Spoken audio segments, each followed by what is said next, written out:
Hey, this is Vidrine, and I want you to do me a quick favor if you don't mind. Imagine yourself being trapped inside of a box. You can't go left, you can't go right, can't go up, can't go down, you're just stuck in the box. You're trapped, you can't move, right? Think about the feelings you'd have, or think about how you'd feel. You're thinking about how can I get out of this box, but you just can't move. Think about that same box, and then think about someone walking over to you, giving you a key, or actually unlocking the box for you, and now you're able to get out of the box. How would you feel? You've been cramped up for so long. Now you're able to get out of the box. The first thing you might do is stretch because, hey, you've been stuck in a box for so long, right? What's the point of this? Here's my point. In life, we either live our lives in one or two places, either inside of the box or outside of the box. So my question to you is, where are you living? Are you living inside of the box? And living inside of the box means this. You're a person who just settles for whatever happens. You try to do something, it doesn't work, you just settle and say, hey, it's not for me. You just conform to whatever the masses are doing. You just follow what everybody else is doing. You don't try to lead, you don't try to get ahead, you just kind of stay right where you are. Because your surroundings or your circumstances tell you that you can't do better, you can't become more, so you just settle for that. That's living life inside of the box. And by the way, that's a horrible way to live. Now, the other person who lives their life outside of the box, it's a small percentage of people, maybe 5% of the population. These people are crazy by most people's standards, because they don't do things normal. They don't follow the normal way of living. They don't do things how people normally do them. These are the risk takers in life. These are the entrepreneurs in life. These are the business owners in life. These are the born to speak members. These are the people who just live life outside of the box. They're not willing to conform, not willing to settle. They just want to have more. They just don't mind. They don't mind taking a risk in life. If they fail, they fail, but they'll keep trying till they get it right. That's who you are. But if you're not that person, I want to share with you 3 keys or 3 principles that has helped me to live my life outside of the box and actually stay on track, because it's not a one-time thing that guarantees or ensures your success. It's an everyday, all the time thing. So I always ask myself these 3 questions. The 3 questions are, I'll start off with the first one. The first one is, you have to first make a decision to win. It sounds so cliche, sounds silly, sounds crazy. But you first have to make a decision. You have to decide this moment, right now, this second, this minute. I'm not settling for what I've been settling for in my life. I'm going to go for it by any means necessary. Nothing's going to stop me. Nothing's going to hinder me. And even if those things do come upon me to try to stop me, or obstacles, which they will happen, I'm going to push through them. I'll be like water. I'll go around it, I'll go under it, or I'll go on top of it, but I'm not settling. This is it. X marks the spot. I'm done. You have to be that type of person, but you have to first decide. Like I said, it sounds so cliche. Think about this. Let me ask you this. So many times I run into people from high school, grade school, or just in the past. It could be an old classmate, it could be an ex, it could be whatever. What's the first thing, you first meet somebody after years or months of seeing somebody, the first thing you say is, hey, how's it going? How have you been? What's going on? Is life treating you, whatever? What's the first thing that a person will say? The first thing they'll say is this: oh, things are great. I'm getting ready to start a business, or I'm getting ready to get in shape, or I'm getting ready to go to school, or I'm always getting ready to. You know what getting ready to means? I'm not doing nothing.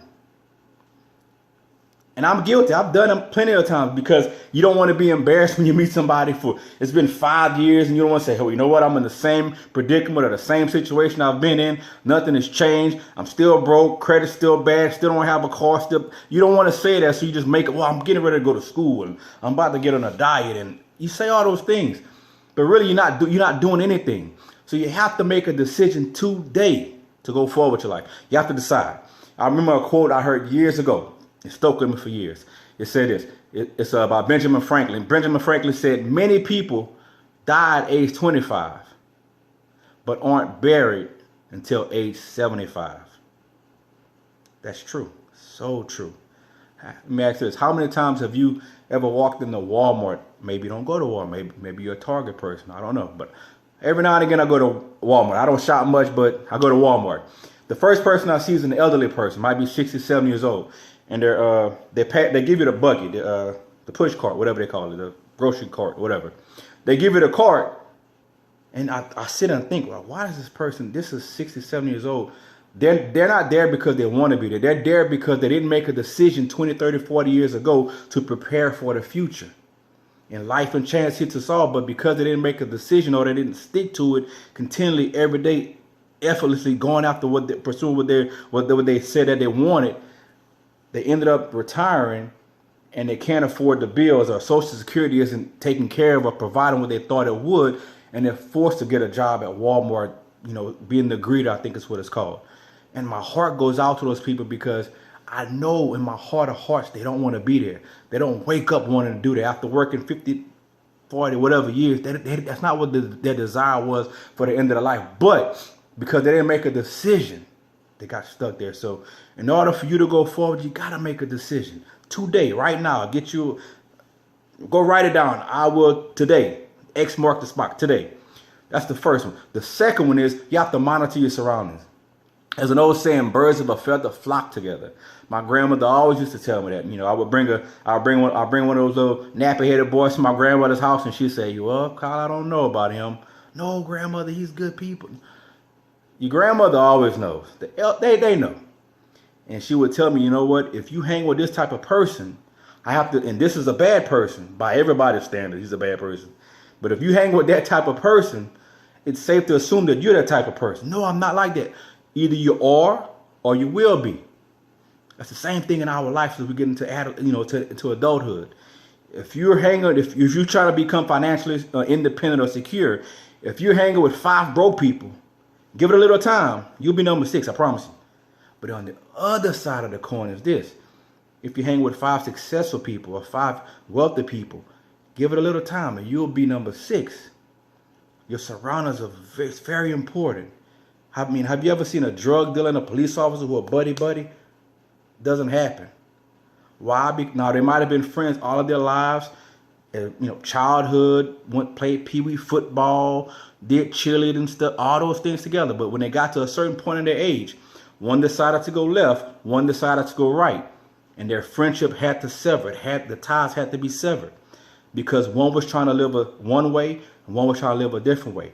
And if you're trying to hold on to people who are pulling you down and you're trying to go up, you got to sever your ties, or either you go down or you pull them up. And normally, statistically, a lot of negative will bring down the positive.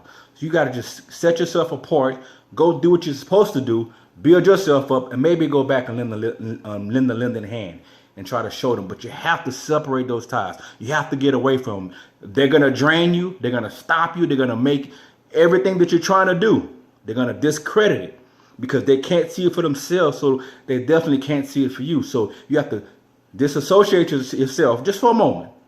Go fix yourself. Go fix your life. Go do it. Go to school. Go start the business. Go get in shape. Then go back. But right now you have to separate yourself. So mind your surroundings, right? And the last but not least, you have to get uncomfortable. You have to be a person who's willing to get uncomfortable for what they want tomorrow by doing what they don't want to do today. It's not going to feel good. It's not going to taste good. If you're trying to get into a diet, if you've been eating ham, I'm guilty. I've been eating a lot of greasy, bad stuff.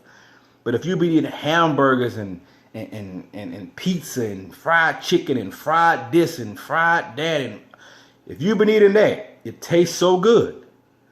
But when you start eating lettuce and vegetables and broiled this and boiled that and fried, baked this, it doesn't taste as good.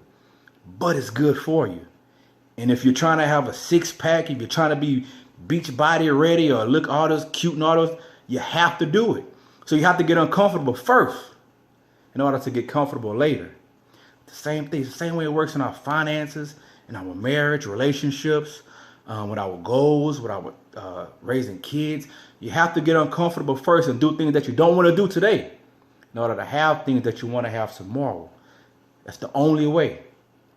So I hope you really just let these 3 principles or 3 action steps, and I call them action steps because you have to do something. You have to physically do something or mentally do something. You have to first decide today that I will win with my life. You have to make a decision today. Number 2, you have to monitor your surroundings. You have to monitor.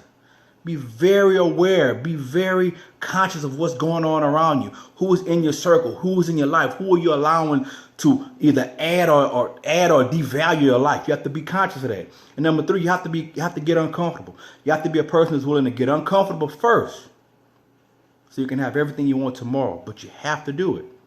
This is your life. You're responsible. You're an adult. No excuses. And I want to see you succeed. I want to see you have more in life. I want to see you become everything that you said that you want to become. You said you want to lose weight. You said you want to go to school. You said that you want to get a degree. You said that you want to get married. You said that you want to have a better relationship. You said that you wanted to buy a car. You said that you wanted to have good credit. You said all of these things. I just want to see you have them. What's the point of writing or setting a goal if you're not going to actually go get it? So I want you to get it. I want you to have it. I want you to win in life. That's my time. I love you. God loves you. We all love you.